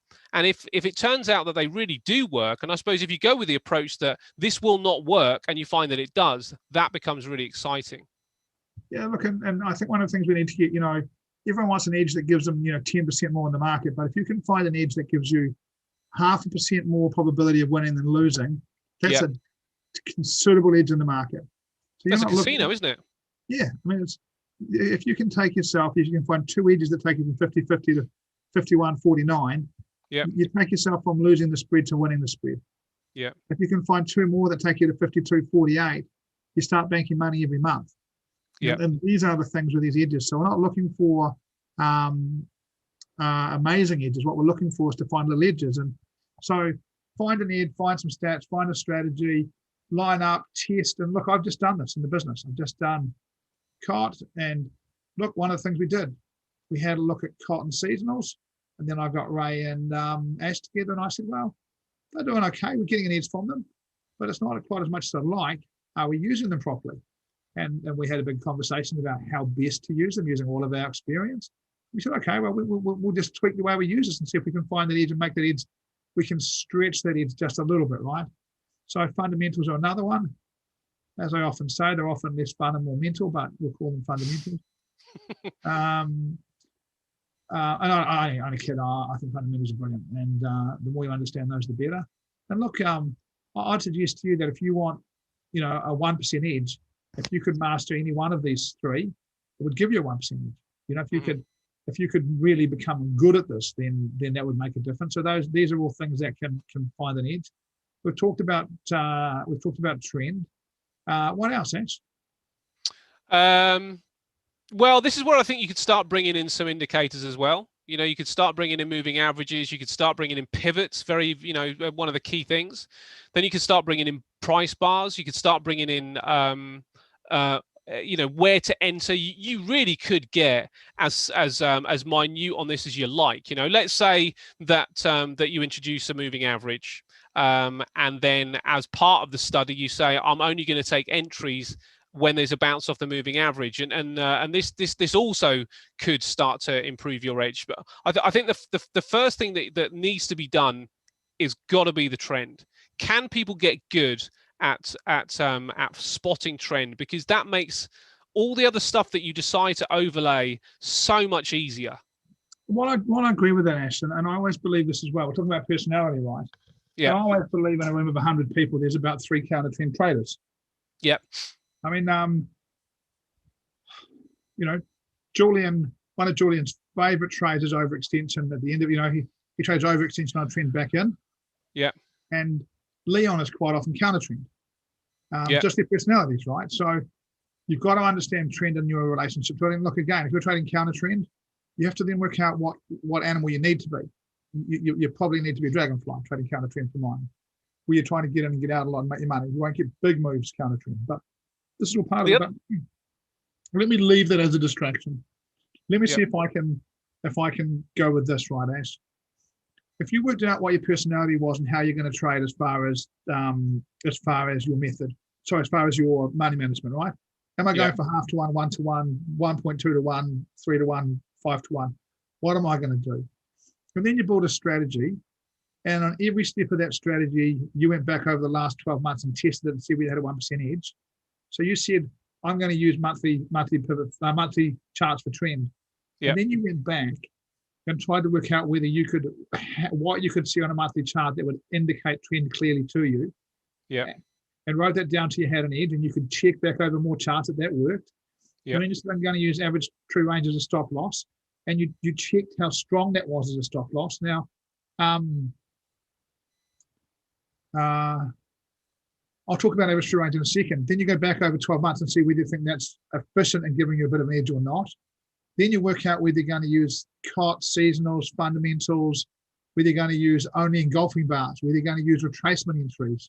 Yeah. You just go back to each one of those and you say, well, okay, over the last 12 months, would that have got me an edge? You'll build a strategy or an approach to trading that will work, right? I think you would, because what you're doing is understanding that the market has got a scientific and mathematical personality, and okay, there's times where things just get completely chaotic, and Donald Trump kind of proved that. But I think over a long period of time, you can literally trade on maths and literally trade on science, because that's just human behavior. Humans tend to do the same thing. So that means that you can quantify what's to be done. So rather than sort of like stepping into the market and saying, these are the three things that have ticked. Without really understanding sort of like anything like big, without giving yourself, like if you say like the pivots have stepped up, I've got to bounce off this and we're going to go here. That's fine, but if you don't understand, if you've forgotten the fact that you're really aiming for cycles, and that's what this stuff is really trying to produce for you, the cyclicity of trend, then you're forgetting, in a way, you're forgetting an aspect of the equation. So I think it's just about going, this is an equation that I'm building, and for this equation to be tested properly, then I need to make sure that I put in the correct parameters every single time. Let me ask you as an approach to doing this, just for interest's sake. This is the first time you and I have discussed this like this, Ben. If I was a starting out trader, or if I was giving advice to a starting out trader, I said, look, pick trend off the monthly chart. I'm going to tell you why I don't like ATR in a minute, but let's say we use ATR for stop loss. Yep. Look at your personality and use whatever target response. Let's call it 1-to-1, right? Yep. And for the first 3 months, just do that. And at the end of those 3 months, if it's working, see if you can add in using COT and then trade the one with COT and the one not with COT against each other for 3 months and work out where the COT makes a difference, and then add in reversal bars or whatever else it is. Yep. In a way, the simpler that starting thing is, and say, look, I'm looking at 1-to-1 to win 52 out of 100 trades. Yep. Got 3 months, actually, so I'll take 66 trades basically. I want to win 35 of them, and keep it really simple. So you've got less, and over that 3 months, back test the next thing that you think is going to work and add it in at the end of 3 months and test it again. Then run the two of them, just two of them. Yep. And then at the end of that 3 months, go, well, this one's better. I'm going to use this one. I'm going to add in this other thing I've been testing for 3 months. You can probably do it for 2 months after a little bit of time doing this. And you'll develop an approach to trading which just takes probability and an edge. And I wonder if that's a bit simpler than some of the stuff that sometimes we talk about. I agree, mate. And the other thing with that is that you think about the confidence you're going to have if you've done that in your strategy, because it either does or doesn't work. You're confident it's not a good strategy, or you're confident that it's a great strategy because you've done the back testing on those simple parameters. So I couldn't agree more. I think it is starting simple. Take 3 things, then go right every month or every period. I'm going to just add one more thing and see if that gives me a 1% gain. And if it doesn't, I'm not going to use it. We're testing randomness in the markets. We've got a trading robot being made that every day is going to take one trade in a random direction on a random product. It's going to pick the product, it's going to pick the direction, and it's going to have one trade at 1-to-1, and another robot's going to have one trade at 3-to-1. And which direction it's going to be in, no idea. And we're going to see if they do break even after 100 trades less spread. I think it makes sense to me they'll be somewhere around there. And if they are, then this battle for edge becomes more and more interesting to me. One of the things that I worked out when I was doing my little review of the Wave Rider is that if super trend is green and weekly pivots moved up and weekly pivot moves back for one week, that should not stop us trading. Mm-hmm. That's just a decent pullback. Moves back 2 weeks, we should be out of there. That is getting reversely all over the place. But at 1 week, what's happening to us is taking us out of our existing position, and it's stopping us from getting into the next leg. And that is not an edge. That isn't helping us. And it might look good on the back test, but in real trading life, I don't like it. And over the next few days, I'll spend a bit more time on it. And you can make huge changes by changing small things in the way that you trade. And we'll be changing that, I'd imagine, in the next few months as we review a bit more of this kind of stuff. Yeah. Let me see if I can do a summary and see what you think of it, right? So what random markets really tells us is that if we act consistently, we'll get a consistent result. Yeah. And that if we can find a simple approach to trading and add an edge to it, if we can find an approach that sits inside our personality so we're comfortable doing it and we can do it for years without being overly emotional, so we're not losing too often or winning too much for us to stay balanced because we're trading within our personality. If we can find an edge and build on those edges, we should be able to make some money. Yeah.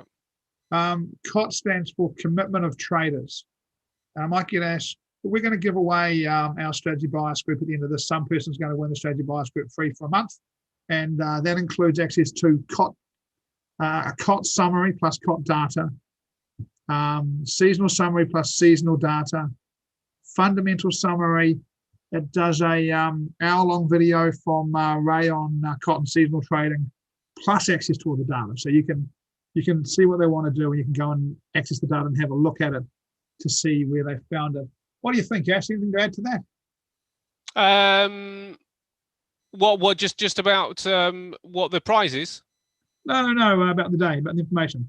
Anything you want to add to this as a concept for today? Oh no, do you know what?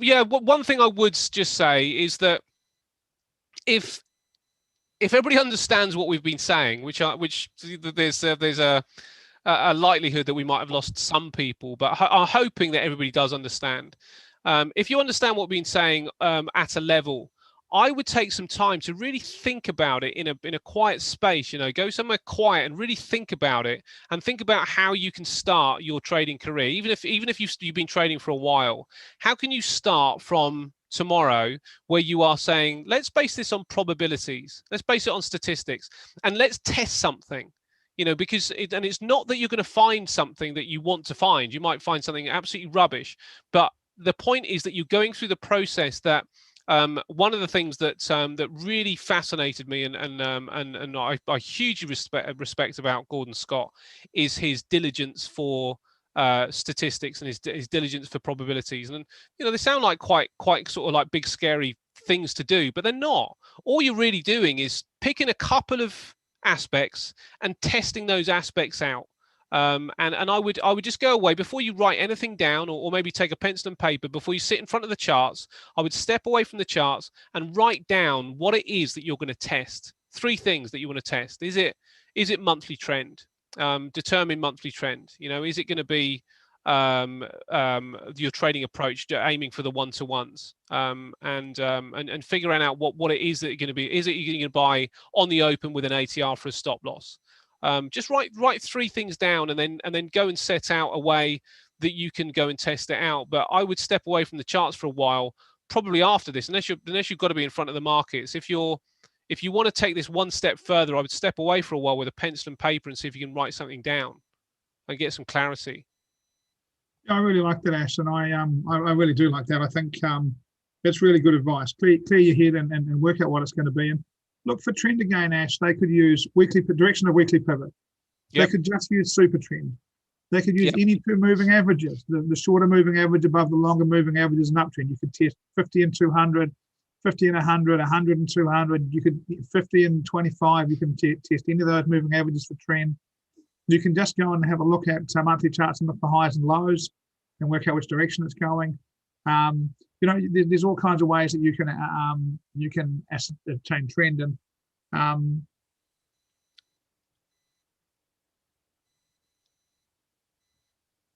I do think that, Helen, I think that different strategies are one of the reasons you try and teach multiple strategies. Is I think different strategies suit different people. But what I really would like to do is, in a minute, I'm going to ask Mai to bring up the Wheel of Fortune, and we're going to give away 1 month of our Strategy Bias Group, where we're going to give you access to analysis of COT, seasonal and fundamental. We're going to give you access to COT data, seasonal data. We're going to give you videos of markets looking at it from that perspective. We're going to start calling it our Trading Edge, the Trading Edge Group. And we're going to do that in a minute. Before we do, we're going to ask any questions that you guys have got. So, look, it's an interesting session, and I have a feeling, with due respect to us, Ash, that Gordon Scott probably explained it a lot better. It took a bit longer, but a lot better than even I did. But I hope you've got the feel for it, and I do want to give you some advice on it as a mentor, right? And I'm going to encourage you to do this. Go away and give it some thought, and either commit to it for 3 months or don't touch it. Yeah. This isn't a half-ass. It is either I'm going to do this for 3 months and learn something, or I'm not going to bother. Don't try and do 3 different things at the same time. Just commit to it completely and see where you go, or just keep working on what you're working on. But I think the thing to take away from this is to evaluate your edges and see if they're working. And if you can have a look at what you're doing and see what's working, what isn't working, you should be able to change the edge you've got and what you're trading. That's probably what professional traders do more than anything else, is they they take screenshots and they go back and they look. And even if it's not screenshots, they analyze what's working and what's not working. If you have any questions, put them in the questions box and we will answer them. We're going to do a prize draw in a few minutes. Do stay with us. It's a pretty simple process from here. It is going to be questions, prize draw, sleep. That's what lays ahead, at least in New Zealand, where it's 1:45 in the morning. Yeah, Helen, I don't think that anything we've talked about here is new to people. I think at some level to people, there's some subconscious understanding of this in the first place. But I think having it written down and presented is a really good thing. I really enjoyed it. When I did it for me, I thought, I need to go away and develop our company based around the fact that I believe that this stuff will help me to find a higher percentage of profitable traders and help those that are struggling to understand why. And we'll be trying to attack this more across the company as we get a better grasp of it and more practice with it, I guess. We'll get better at it as well. I have got no questions. If there are any questions, put them in the box. Makes me wonder if you guys are watching when there's no questions, whether you guys have got this on and you're tucked away somewhere watching TV, really. It's nice to see you guys. I said the other day in one of the events that it appears that we're creating a nice little group of people who do all of these things and come to a lot of different stuff. It's nice to see a lot of familiar faces in the room. Mai, are you with us?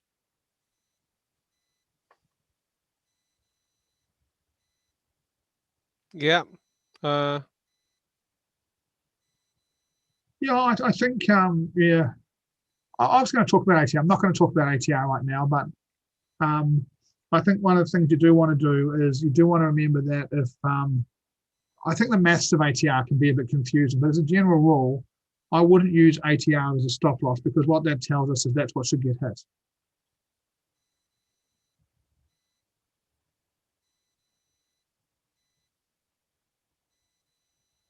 Ash? Sorry, mate. With ATR, I mean, I don't use it. The only reason that I would use it in this situation and scenario is that it gives you a mathematical number. If you're using swing lows, that might be different every single time. That might be a little bit down to interpretation. And I think with something like this that you're testing out, you want to go as far away from interpretation as possible. Maybe it's 3 bars back. It's always 3 bars back. So however you can kind of explain the rule in a spreadsheet of where you put your stop loss. Swing low to me is too broad. So I think with an ATR, at least a number. But I agree with you. I think using ATR as stop losses, it doesn't make trading sense. It's not, the ATR may not be where price was rejected previously. So and that's some of the issue with ATR. So one of the things, I agree. So what you're saying, Ash, is that you can use ATR as a starting point. You may want to evolve it in time, but at least ATR is a consistent number without interpretation, right? Yes, exactly. And remember that the stop loss isn't really as important in this because if you use a stop loss of 50, you then use your target based off 50. If you use a stop loss of 20, it's the ratio that's really important. Yeah. So to some degree, from the random point of view, like having your stop loss in the right place is always a good thing. But literally, if you're doing this and it says to put your stop loss 1 pip above monthly pivot, that's where you put it, whatever your rule is, And you just, in a way, you can take all that stuff off your charts when you do this and just, just have the stuff on your chart that you need for what you're doing. Mai, are you with us?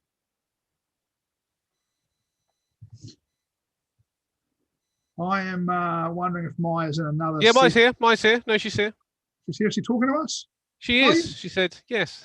Hi, Mai. Can we have the circle of success and winning stuff? We're going to do a prize draw. The winner of the prize is going to get to 1 month of there's just the people in the Zoom session.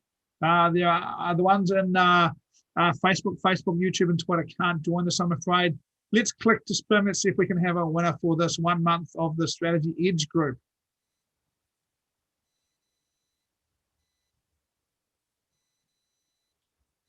Vikram, are you in the room still, Vikram? You've got to be in the room to be a winner. If you're in the room, let us know you're in the room. I'm going to give you 10 seconds just in case you're half watching. If you're half watching, you don't win. Better get it ready, Mai. We haven't heard from Roy. Vikram Roy, I'm pretty sure it is. Roy, are you in the room? I'm going to give you 5, 4, 3, 2, 1. Redraw. Let's do a redraw, Mai. Let's do it again.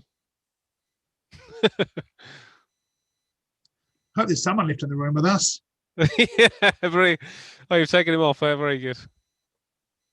Here we go. Let's do it again, please, Maya. There we go.